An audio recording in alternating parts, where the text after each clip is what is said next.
Hello and welcome to Daily Prelims Practice, an initiative of Rouse IAS. Here we take up important articles from the Hindu and the Indian Express and curate MCQs as per the demand of the Civil Services exam. Articles covered today are shown in the screen and the detailed description in PDF and Word format can be found on the description box. So let us begin.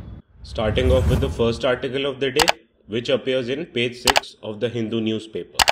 The article reports that the Supreme Court has sought centre's stand on a plea over Telangana governor who refused to act on several bills passed by the state legislature. Bills passed by the state legislature and powers of president and governor over them forms an important part of the polity section, which is apparent from this PYQ of the year 2013. It asked about money bill and what happens if it is amended by Rajya Sabha.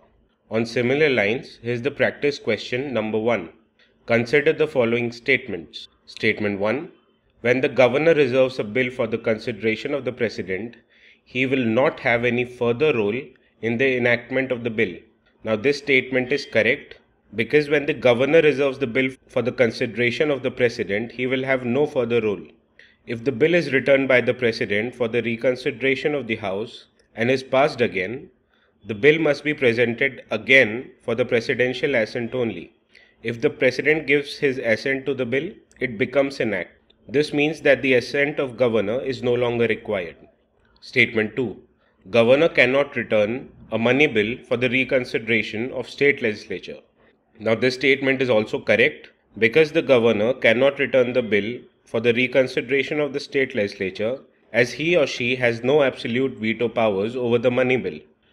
Now, which of the following statements given above is or are correct? From the above discussion, we can conclude that the option C is the right answer.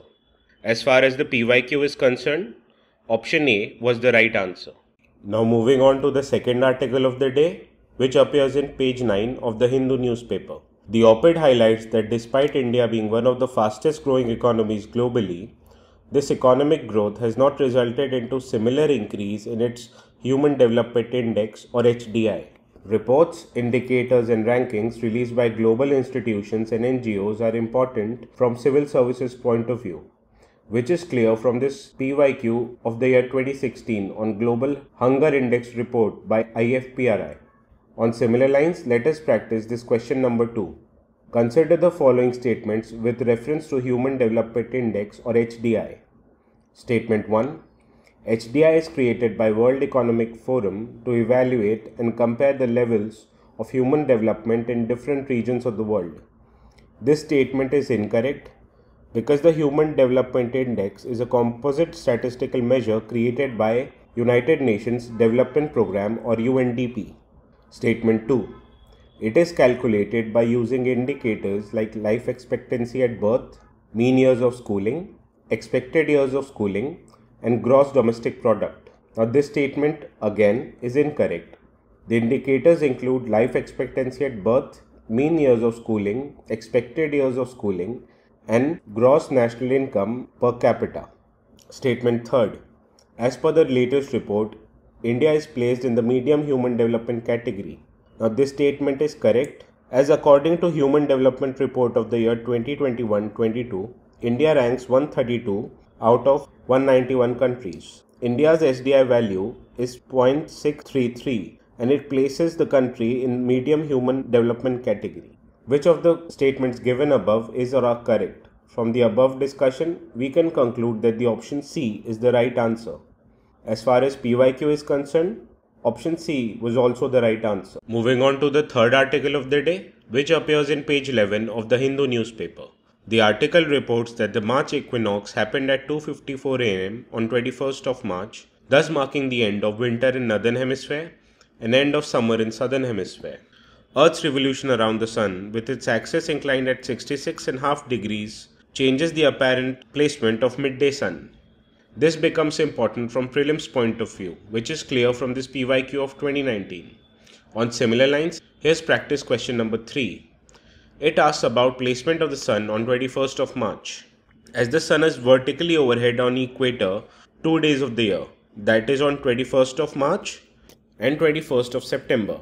These 2 days are termed equinoxes, meaning equal nights, as all parts of the world have equal days and equal nights. After the March 21st, the sun moves north, thus is vertically overhead above Tropic of Cancer on 21st of June. From the above discussion, it is clear that on 21st March, the sun is vertically overhead at noon on the equator, thus making option C the correct answer. As far as PYQ is concerned, option A was the right answer. Moving on to the fourth article of the day, which appears in page 14 of the Hindu newspaper. It reports that the India hosted a conference on shared Buddhist heritage under the ambit of Shanghai Cooperation Organization. Regional and international groupings have been asked by UPSC before, which is clear from this PYQ of 2017. As India has gained presidency of Shanghai Cooperation Organization or SCO for the year 2023, developments related to SCO and its related organization have become important from prelims point of view. On similar lines, let us practice question number 4.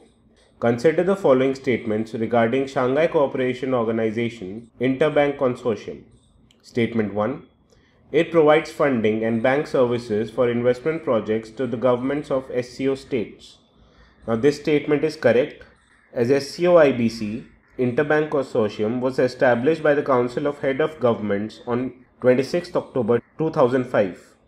The priority areas of cooperation within the SCO-IBC includes providing funding for projects that focus on infrastructure, basic industries, high-tech industries, export-oriented sectors and social products, as well as issuing loans on generally accepted international banking practices, organizing pre-export financing to stimulate trade and economic cooperation between SCO members. Statement 2.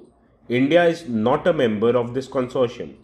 Now this statement is incorrect, as the members of consortium include Pakistan, India, China, Kyrgyzstan, Tajikistan, Uzbekistan, Russia and Kazakhstan. Now which of the above statement is or are correct? From the above discussion, it is clear that the option A is the right answer. As far as PYQ is concerned, option A was also the right answer. Moving on to the fifth article of the day, which appears in page 16 of the Hindu newspaper. As per the article, the macroeconomic stability of the country is set to get a boost this financial year because the current account deficit is set to narrow from the year beginning estimates. External sector in general and balance of payment in particular is a key area of interest in economic section of the prelims, which is apparent from this PYQ of 2014 on components of current account. On similar lines, here's practice question number 5. With reference to current account, which of the following will widen the current account deficit? Now, current account is the record of trade in goods, services and transfer payments. Current account deficit results when net payments on current account is more than net receipts. Now moving on to the question. Option 1. Increase in import intensive consumption. As it increases the net payments, this widens the current account deficit, making it correct. Option 2. Moderation in oil prices. Now this reduces the net payments on current account, thus aims to narrow and not widen the current account deficit, which makes it incorrect. Jump in net services export. It increases the net receipts on current account, thus again is incorrect. Increase in domestic inflation. It reduces the competitiveness of domestic goods, thus decreasing exports. As a result, it decreases the net receipts on current account. Now select the correct answer using the code given below. From the above discussion, we can conclude that statement 1 and 4 are correct, thus making option B the correct answer. As far as PYQ is concerned, option C was the right answer. Now moving on to the last article of the day, which is on page 16 of the Hindu newspaper. The article reports that the under state-backed rescue deal, $17 billion worth of Credit Suisse AT1 bonds will be written down to zero. These are on orders of the Swiss regulator and are a part of merger with the bank UBS. Bonds issued by financial institutions and corporates have been in news frequently. UPSC in year 2022 asked a question, thus making this topic important from prelims point of view. Hence, let us practice question number 6. Which of the following statements are correct regarding AT1 bonds? Statement 1. AT1 bonds are a type of perpetual bonds issued by the banks to meet their capital requirements. Now this statement is correct because AT1 bonds are a type of perpetual debt instruments that the bank use to augment their core equity base and thus comply with Basel III norms. These bonds are perpetual in nature, which means that they do not carry any maturity date, and the banks have a call option that permits them to redeem these bonds after a certain period. Statement 2. AT1 bonds are contingent convertible bonds. Now this statement is correct because in an event of an institutional failure, the rules allow the issuer of bonds to convert them into equity instruments or stop paying interest or even write down these bonds altogether. Statement 3. Owing to their perpetual nature, the AT1 bonds are less risky and hence offer low returns. Now this statement is incorrect. Because of their risky nature, the bonds offer a high rate of returns, thus making statement 3 incorrect. Now select the correct answer using the code below. From the above discussion, we can conclude that option A is the right answer. As far as PYQ is concerned, option C was the right answer.